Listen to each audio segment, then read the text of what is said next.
সুন্দরবন বিশ্বের বৃহত্তম ম্যানগ্রোভ বন, যা বাংলাদেশ ও ভারতের মধ্যে বিস্তৃত। এর নামকরণ হয়েছে সুন্দরী গাছের নাম থেকে, যা এখানে প্রচুর পরিমাণে পাওয়া যায়।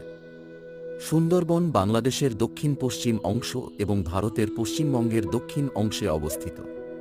এটি ইউনেস্কো সুন্দরবন উপকূলীয় অঞ্চলে ঘূর্ণিঝড় এবং বন্যা থেকে সুরক্ষা দেয়। এটি বাংলাদেশ ও ভারতের অর্থনীতির একটি গুরুত্বপূর্ণ অংশ, কারণ এখান থেকে কাঠ, মধু এবং মৎস্য আহরণ করা হয়। সুন্দরবনের পরিবেশ বৈচিত্র্য বৈশ্বিক উষ্ণায়ন এবং জলবায়ু পরিবর্তনের গবেষণার জন্য উত্তম। ইতিহাস: সুন্দরবনের ইতিহাস অনেক পুরনো এবং এটি প্রাচীনকাল থেকেই গুরুত্বপূর্ণ ভূমিকা পালন করে আসছে। একসময় সুন্দরবন ছিল একটি ঘন অরণ্য যা হাজার হাজার বছর ধরে গড়ে উঠেছে। এক প্রাচীন যুগ। ঐতিহাসিক তথ্য অনুযায়ী